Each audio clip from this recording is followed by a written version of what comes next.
you. And the people gathered to say, enough! Yeah! You know, this is a historic weekend. This is an historic moment in the history of uncovering the evil and treachery and conspiracy that has directed and misdirected the lives of humanity for thousands of years. And there's a spirit looking down upon us at the moment, and he's got a big smiling face and he's got a big hat on. And until very recently, we used to know him as Jim Tucker. And Jim Tucker, decades ago, was on the case when no one had virtually heard of the Bilderberg group, let alone what it connects to. And I remember in 1995, long time ago now, that I went to my first Bilderberg location. It was in Switzerland, a place called Bergenstock.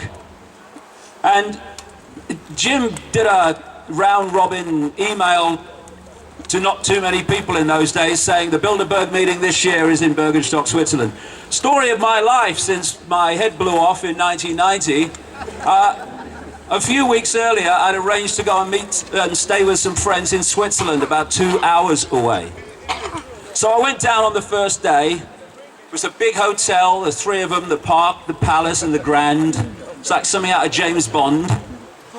And there were the guys with the name tags on and all that stuff, putting the fences up. There was virtually no one there. In terms of protest, no one. Jim must have been around somewhere, but I didn't see him. By then, during the actual event itself, when it started, went back. And this time you couldn't even get onto the mountain, never mind close to the hotels. Right in the far distance, you could not see where they were meeting. That's what happened in those days.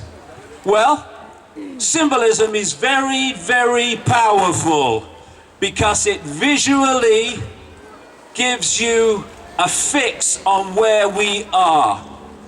And Bilderberg and everything that it stands for is no longer at the top of the mountain where we cannot see it. We are in its freaking grounds. And it ain't seen nothing yet.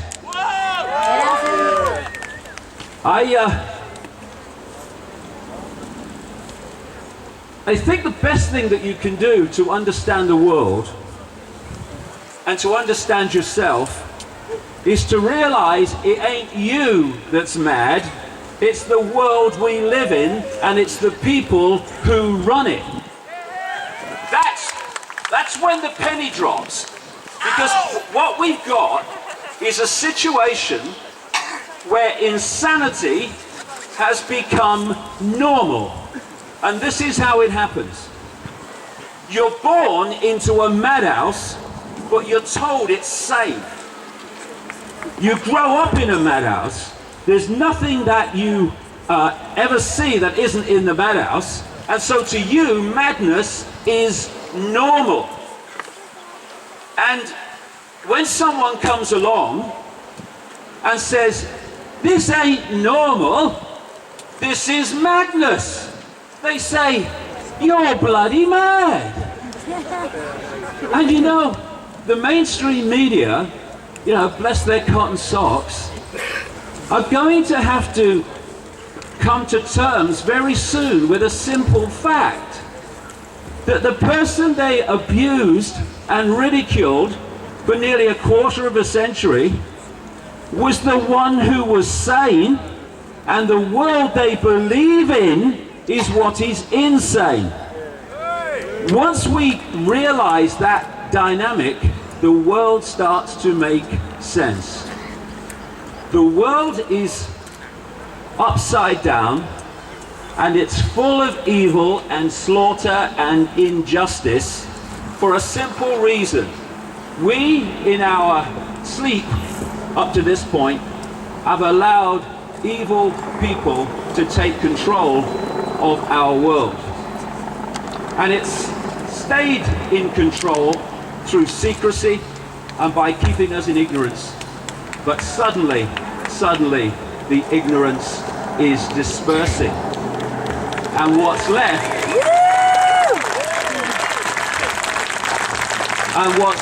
is the clarity of the situation we face. We live in a world that's upside down. We live in a world that is mad while masquerading as sanity. And I'll give you an example. It's a very topical one. We're sitting here, right? Or I'm standing. Of the inversion of this world. Sitting here are thousands of loving, caring people who want peace and justice and fairness in the world.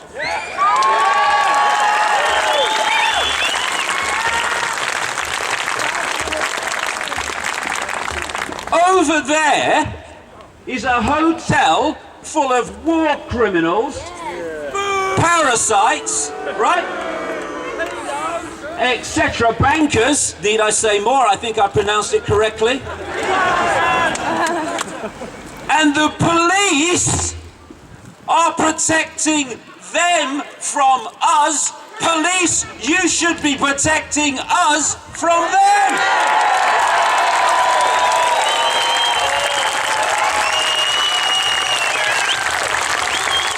What are you doing?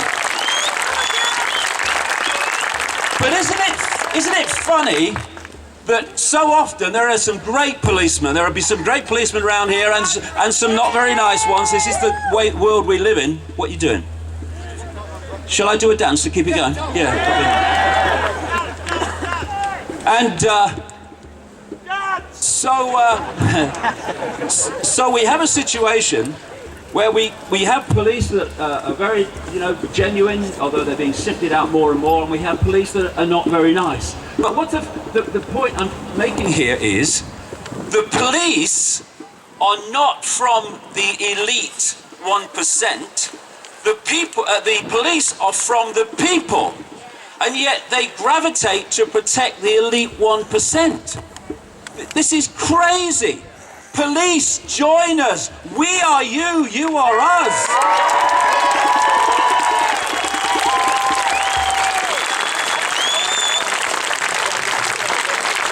I'll give you another fantastic inversion. Bombing cities of civilians to protect them from violence. And there's the mainstream, but oh no, it is the Arab Spring, they're fighting for their freedom. I'll tell you what the Arab Spring is in one single sentence. People with brown faces being played off against people with brown faces so that people with white faces can steal their land. That's what it's about.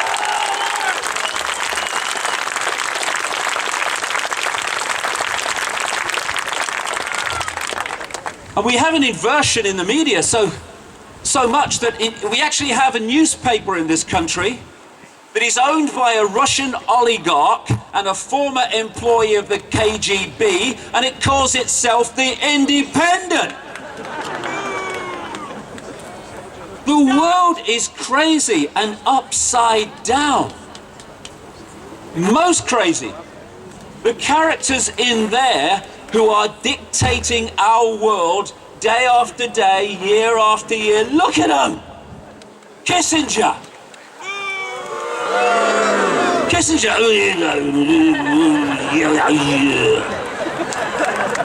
What did he say? I don't know, mate. I've got a clue.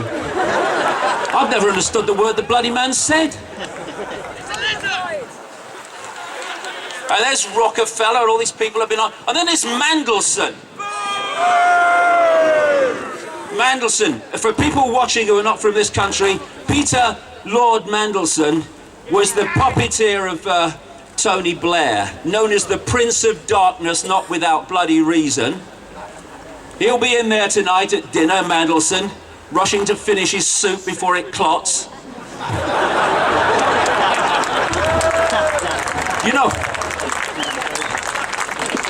Have you seen Mandelson? I can't work him out. I've never seen anyone with his nose so far in the air he didn't fall over. He walks around as if he's got a putrid smell under his nose all the time. And of course he has, himself. Oh, Ronaldo, there's a big pong in here. Yes, you, darling. Because, you know, corruption, conspiracy and sleaze, Peter, does tend to stink to high heaven. And I've looked at the physics of Peter Mandelson, and I can only work out this. He has got to have some kind of counterweight connected to his dick to keep him from falling over. He has got to. That's what it is. But look at him! Lord Mandelson is in that hotel helping to dictate our lives. Do you know something? It's not that the tail is wagging the dog. It's not that the tail's wagging the elephant. The tail's wagging the planet in terms of the number of people who are doing it and the number of people having it done to them. And this is a great moment of enough, enough, enough.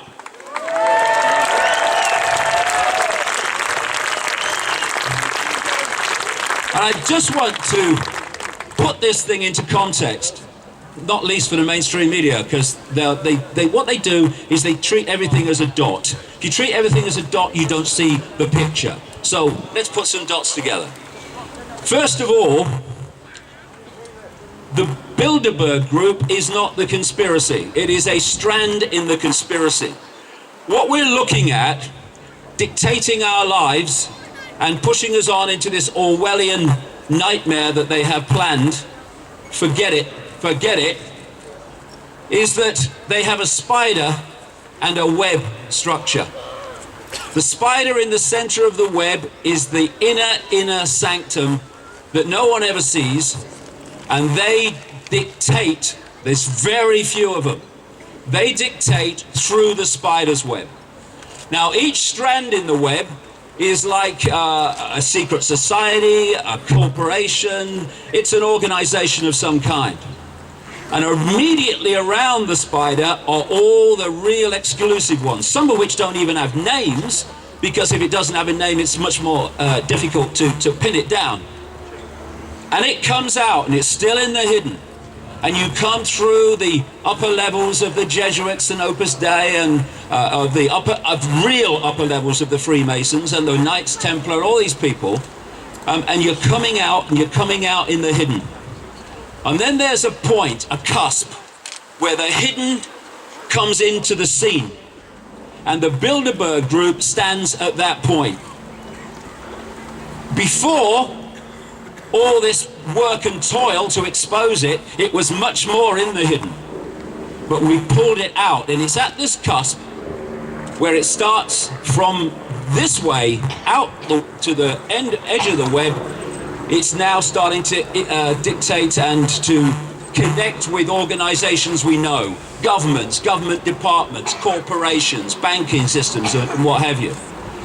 And its job is to take the spider's diktats and turn them into policy playing out through governments and other organizations represented in there. That's its job. And to understand the world, we need to understand two things. One, where do they want to take us? And two, how do they want to take us there? Or how are they taking us there? If we know those three things, we become immediately streetwise on a level never close to before. And where they want to take us is into a world fascist, communist, same thing, different name, world fascist, communist dictatorship, which would make Orwell wince. And it would be based on an enormous centralization of power. This starts to answer so many things about the world. When you are a tiny few at the core and you want to control the many, you have to centralize decision making. The more diversified it is, the less control any central point is going to have over those decisions. So what we've seen is an incessant centralization of power in all areas of our lives, and after not very long and quite a way back now, it even got a name: globalization. Globalization is the centralization of power in every area of our lives. There's a man who actually has been given the title the father of globalization. His name is Peter Sutherland, and he's in there now. Peter Sutherland was the first head of the World Trade Organization, which was designed and set up by the Rockefellers and the Rothschilds to impose massive fines that force countries to open themselves to the merciless world market which they control. That's what globalization's about. We talk about free trade. Free trade? Oh, you must like free trade. It's free. Well, it's not. I'll tell you what free trade is. It's making your products for a few cents on the dollar for people in slum conditions, and then you take them across to the richer countries and you sell them for as much as you get. What free trade is freedom to exploit at both ends of the process. That's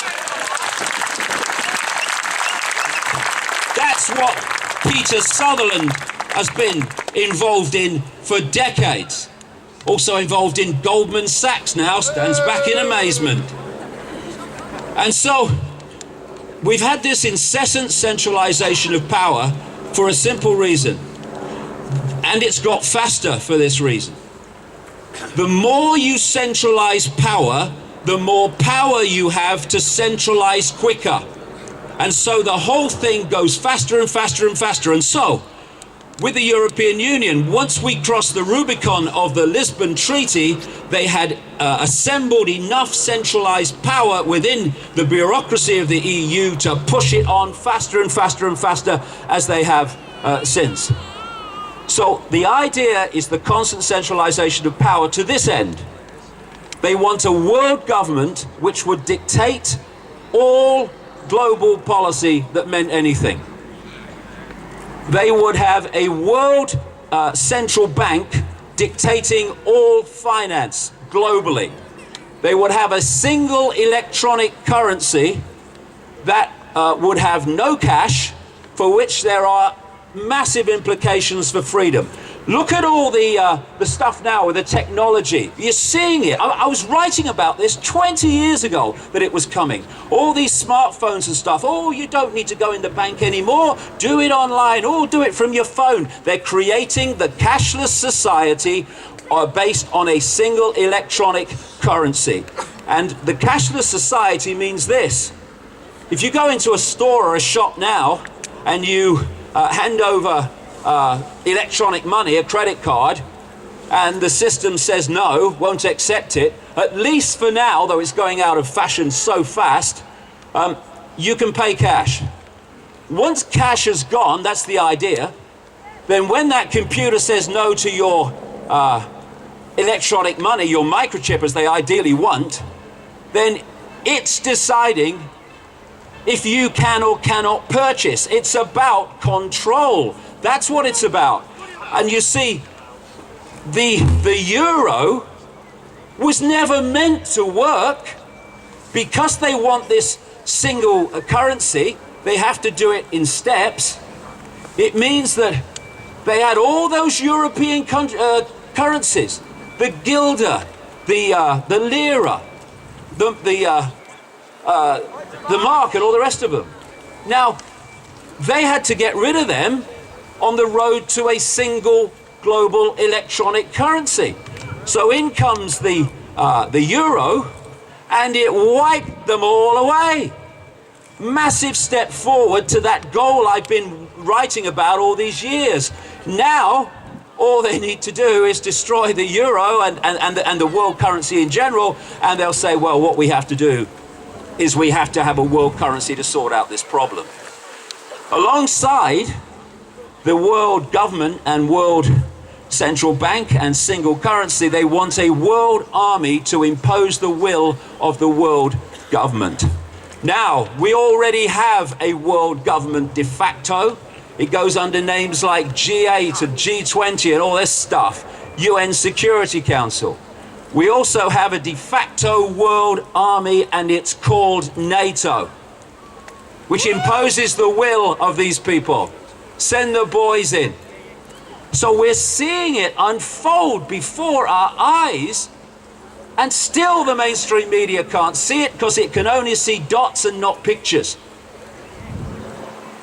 And there's two techniques that are necessary to understand. Many people will be aware of these here, but I'll go through them for the mainstream media. Because that's the thing, you see. This is the thing. This is what the mainstream media do not understand in their bewilderment at what's happening, is vast numbers of people are now far more informed about the world than they are. This is the point.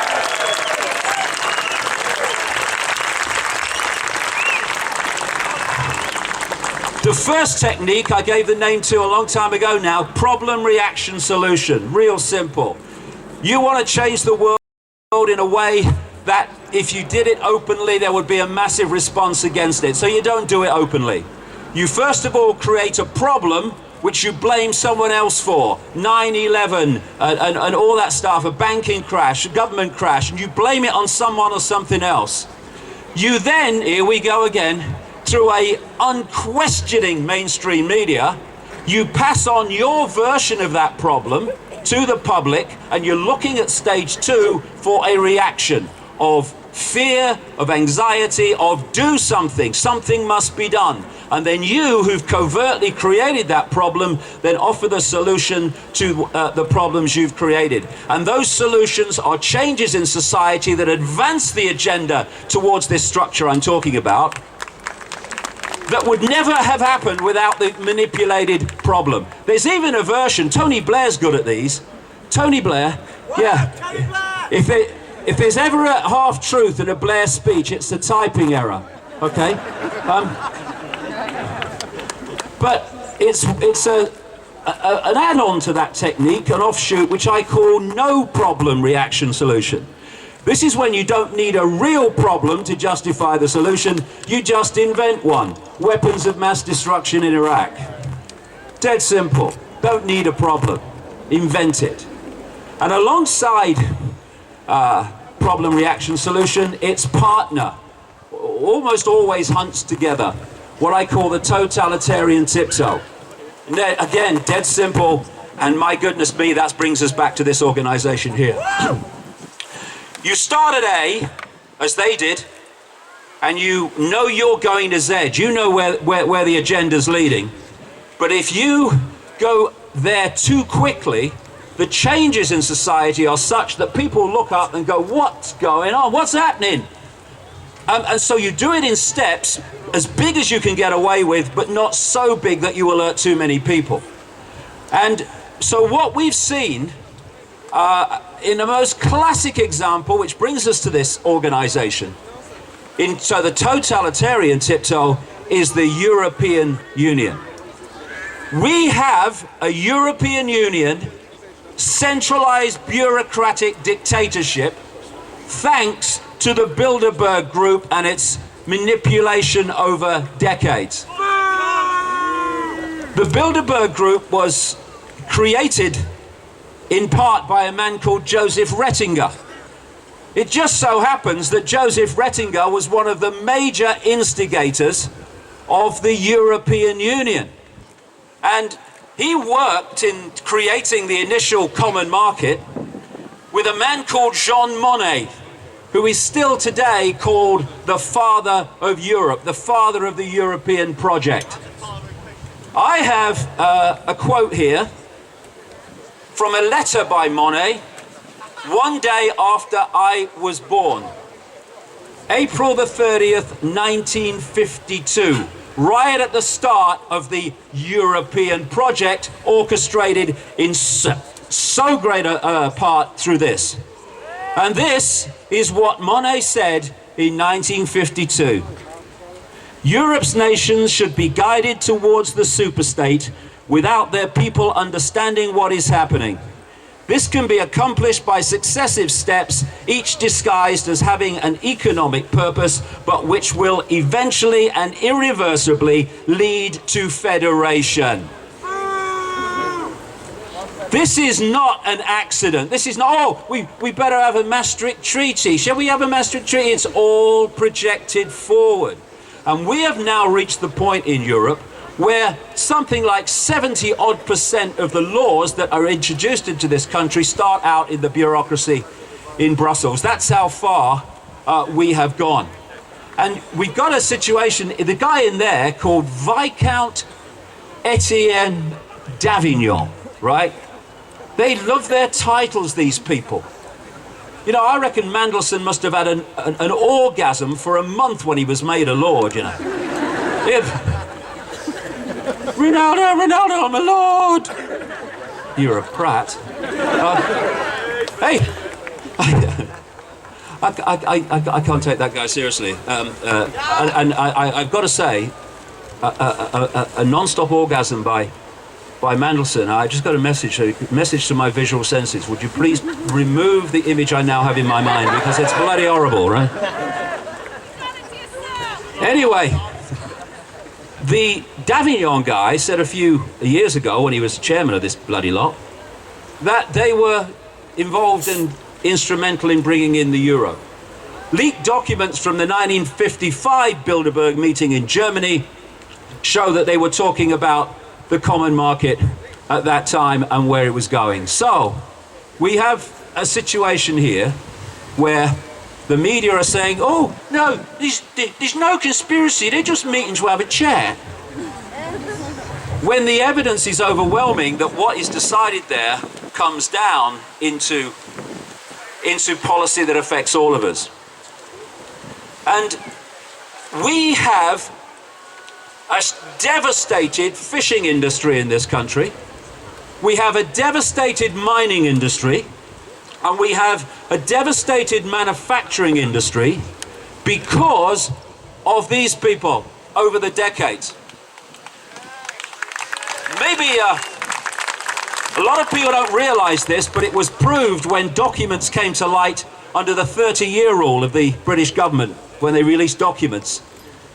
Edward Heath, when I was a kid in the 60s, was never off the telly pressing us to join the common market. Edward Heath, major Bilderberger, frontman gopher for the House of Rothschild, especially a guy called Lord Victor Rothschild, who helped to set this thing up. Heath, in his negotiations, while denying it at the time, agreed when signing us into Europe at the start of the 1970s that he would run down, Britain would run down, our fishing industry on an island nation, manufacturing and all the other stuff and mining, because right from the start they had stitched Europe up and set out a structure all the way back at the start through these people, where they were dictating which countries within the European superstate would specialize in what. And what they decided Britain would specialize in is service industries, banking, and the City of London. And what has happened since is that all the things that Heath agreed to run down when he joined have been run down massively, with great, unbelievable devastation for families and people's lives. They don't give a shit. And at the same time, the things that Britain was supposed to specialise in, they're the ones that have been expanded and expanded and expanded, not least the City of London. This is not something that happens by chance. It doesn't happen by random. It doesn't happen in a projection a few weeks or months or even years forward. What is unfolding in front of our eyes is a conspiracy to enslave humanity in a global Orwellian state in which the whole area of what they want has been set out for beyond decades, and it will continue to play out until we stop it. Predicting the future is easy. Predicting the future is easy when you uncover what the projected agenda is, because if nothing comes in to intervene and stop it, it will happen. That's what makes predicting the future easy. That's why all these things are happening now that were in my books years ago. It's not because you're a bloody prophet, but unless we stop it, it unfolds. Our role now, it's coming to our attention, is to stop it and put the spanner in the works. And we have the power to do it.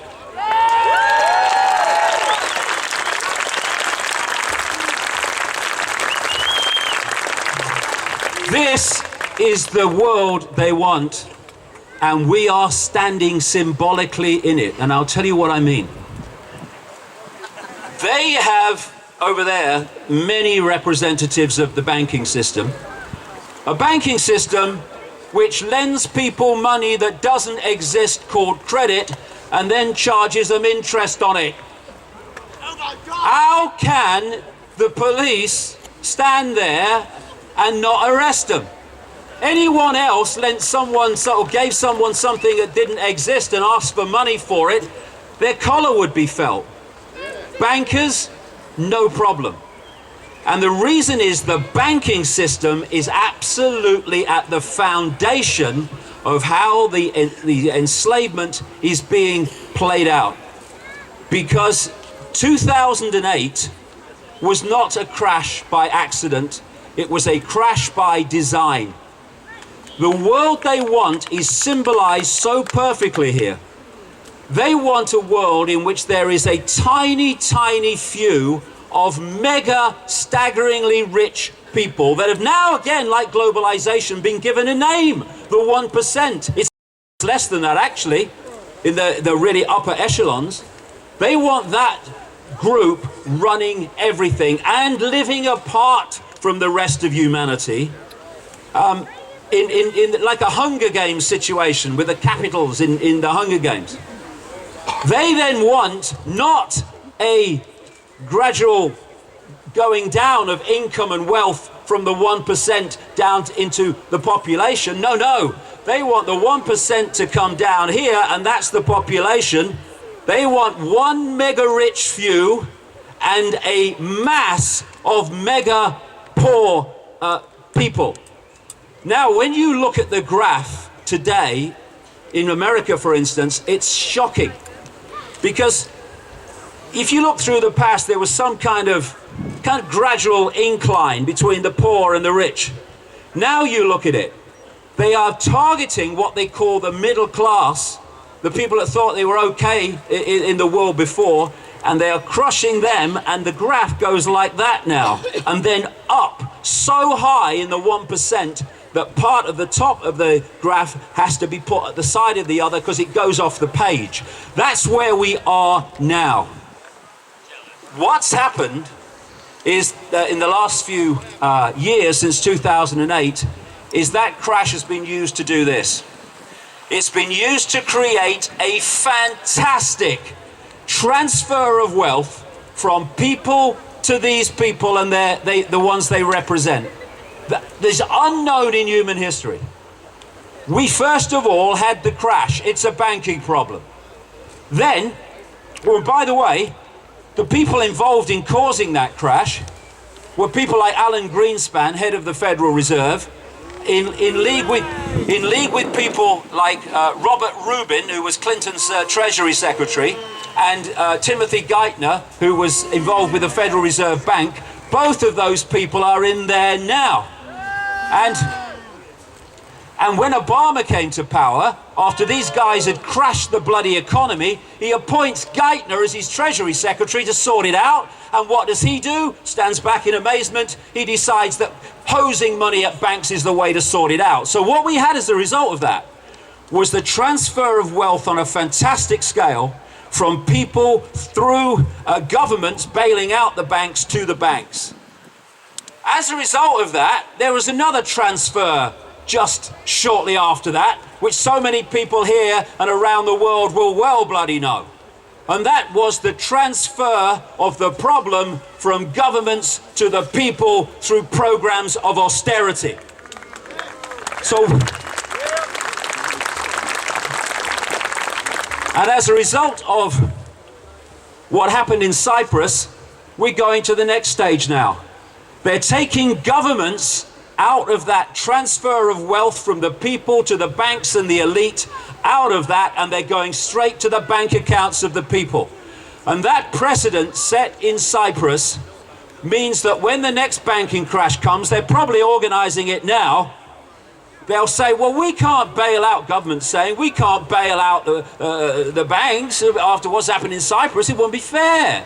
You've got to go to the bank accounts of the people. And this is the idea. And what they're doing is they are stealing the money of the masses to create this structure that I've just described. And so I say this to people around the world who think they're okay, who think it's not their problem, who think, oh no, I'm making a few quid, I've got a nice house. I tell you, ladies and gentlemen, if you're not part of this network, they want your money too. So join us, come together.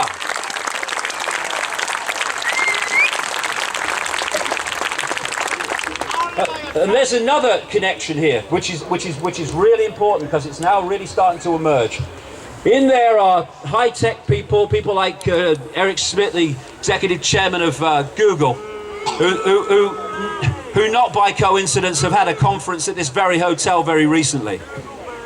There is a program which has been unfolding for as long as you can see going back, of turning humans into robots, turning humans into software programs. Up to this point, modern times, last few years, it's been done by programming their perceptions so that they see the world the way they want them to see it.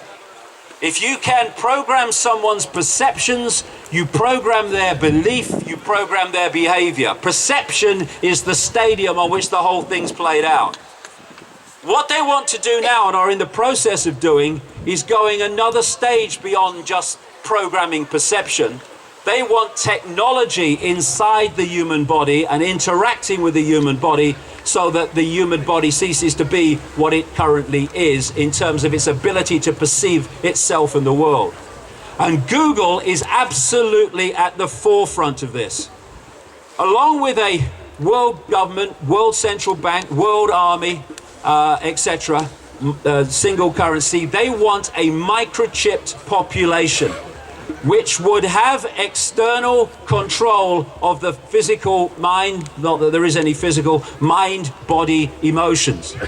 Now, what Google is there for is to develop this technology, and people like the Bilderbergers, some of them, especially politicians, are there to sell this technology. It's to introduce it into society with us thinking it's a good thing. And you look at now how fast humans have become almost partly connected to machines. You walk down a station platform in the morning. Oh, look at that. It's the thing here. What's that? What is that? Did that grow? Is he born with that? What's going on? You know, oh, I'm just going to Twitter. I'm just going to Twitter the fact that I'm going to the toilet and I'll be back in a minute. All right. Are you going to tell them if it's a number one or a number two? I mean, it's too much information, man, you know. But that's what's happening. And these Google glasses, again, this Google Glass, it's all about getting people closer and closer to interacting with machines and accepting technology into the human body. And they've got this thing, Google, called Google X. It's a secret laboratory in California where they're developing this stuff. Now, what this interacts with is an organization, one of the most sinister on the planet, called DARPA.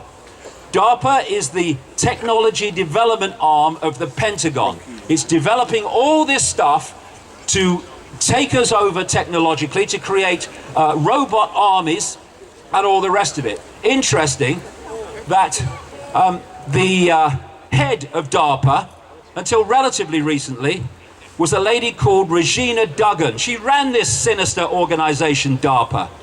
She then had a rather remarkable career move. She became an executive of Google. And this very week, she was promoting for another company of which she is an executive, Motorola, something you may have come across in the papers called the electronic tattoo.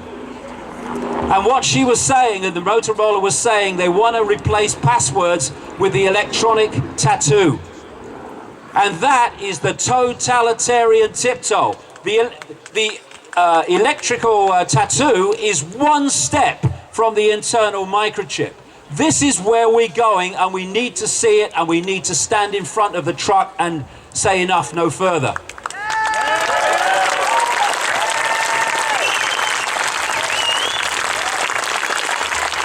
So, in all these different and various ways, this is why it's so vital, connect dots to see the picture.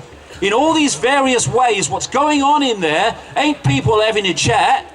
It's people in all these different subject areas developing a coordinated, agreed policy that can be played out in the public arena while manifesting, as all know, it's just random. This government's decided that, that government's decided that, when it's all coming out from the spider. So, we are here today at a fantastic moment because never ever in the history of this crowd have they faced a crowd as big as this knowing what they're on about.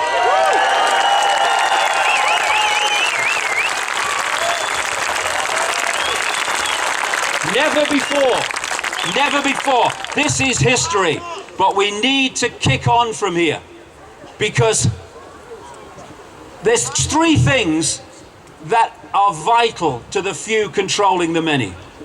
One is to keep the many in ignorance of what they're doing. That is now being put right by the alternative media and the communication of this information.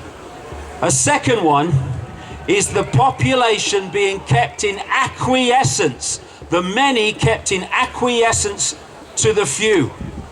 That's the next one we need to sort out. Stop acquiescing.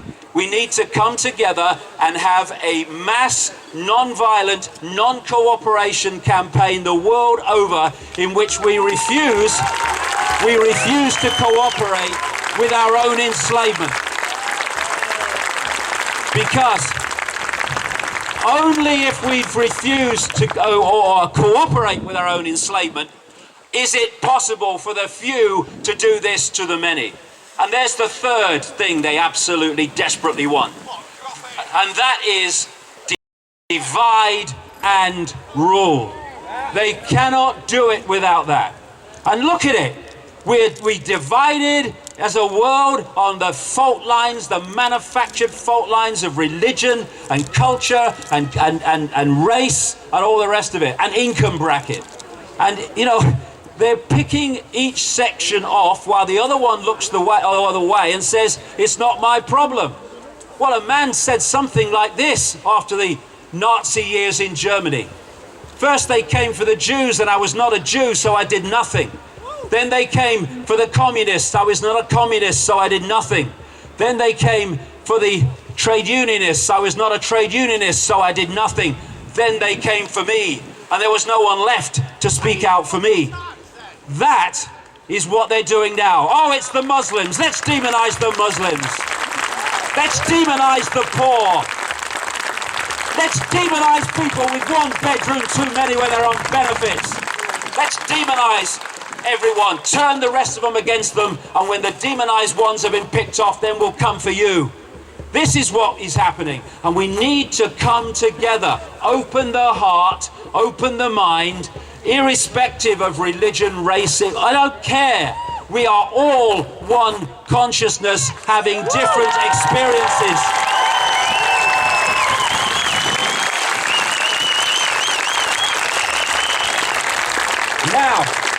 Now we have got to the key.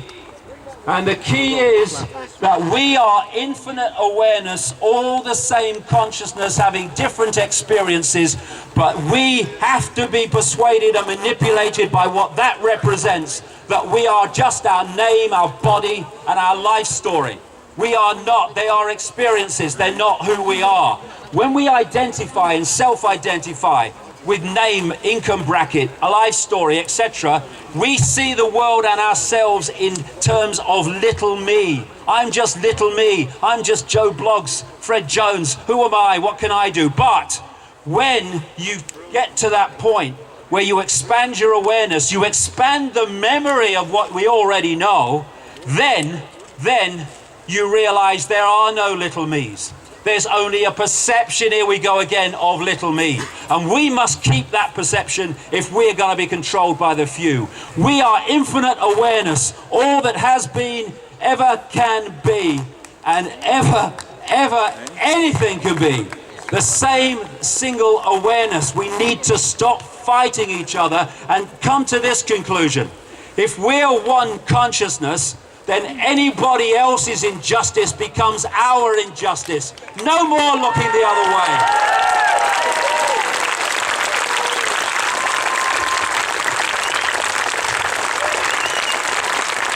You know, it's so simple. If you see a problem, you can try to find a solution to it. We're drowning in those blooming things. So why don't we do the sensible thing, which is to remove the cause of the problem? The cause of the problem is we have been having our perception programmed into little me, and we've forgotten that we are infinite awareness. All that it can be, is, and ever will be. Therefore, to remove the cause of the problem, we start to self-identify again. Who is I? What is the I? No, it's not Charlie Jones. It's infinite awareness, infinite power, infinite love, infinite capacity to dictate our own reality instead of having it dictated to us. This is the power we have. We have the power. That's a house of cards. The people it's manipulating, silly sods, are the ones that are holding it up there. We need to stop doing that, and there'll be a very loud bang, and it will be over. And this is a major, major step to that loud bang. We're reaching now.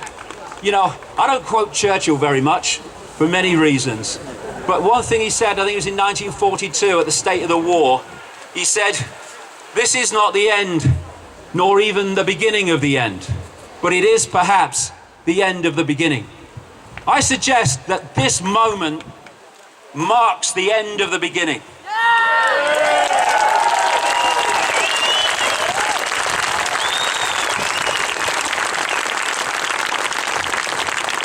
And that beginning has been to bring vast numbers of people, and that needs to continue, my goodness, into an awareness that the world was not like they thought it was, and it's not run by forces that they thought it was run by. That's now reached clearly a point all over the world, and my goodness, I can tell you because I work on it all day, the bloody graph is going skywards in terms of people waking up to their true nature.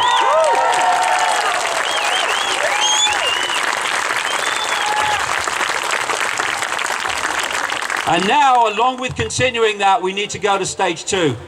And that is to cease to acquiesce and cease to submit with that which we're now aware of. No more fear of authority. No more fear of anything.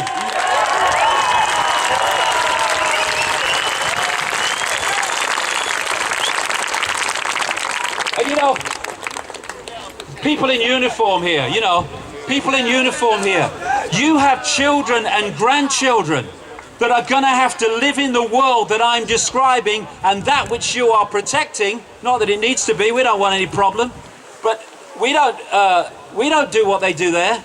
We don't manipulate the world to more slaughter and more control and more imposition of the will of the few on the many.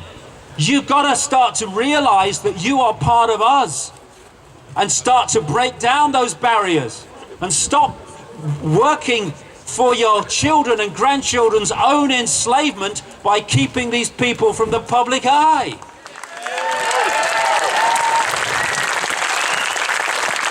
I say that to soldiers, troops, you're going abroad to lands with brown faces and you are devastating them, not for your country, but for those that are controlling your country, dictating to your country, and seeking to enslave your country for your children and grandchildren. Put your weapons down. Refuse to do it. This is the next stage where we stop playing a part in the enslavement of ourselves. And you know, there was a mantra song that I came across a long time ago, which just had 4 lines, so appropriate now. It went, we are the power in everyone. We are the dance of the moon and the sun. We are the hope that will never hide. We are the turning of the tide. And so we are. And it's so clear today that that tide is starting to move. And this is the last thing I'll say in terms of where we're at, to put it in perspective. We here outnumber the 140 by a very large margin. Let's just visualize that. People here in front of me massively outnumber the 140 who are orchestrating the direction of the world on behalf of masters that they are terrified of. Now, take this and imagine 7 billion people, and those 140 are throwing that to them. What did I say? What did I say earlier? The world is mad. The world is a complete inversion of itself. And what we need is a peaceful, non-cooperative campaign. The non-comply dance, as I call it. Peaceful because we ain't joining them. You can have revolutions, and history is littered with them, where violent revolutions remove a tyranny, and what follows is another form of tyranny. You do not create a peaceful society, a loving society, a caring society, and a just society with violence. We can do this peacefully, and we have the numbers. As the poet Shelley said, rise like lions after slumber, with unvanquishable number. Shake your chains to earth like dew. Wish in sleep have fallen on you. Ye are many, they are few.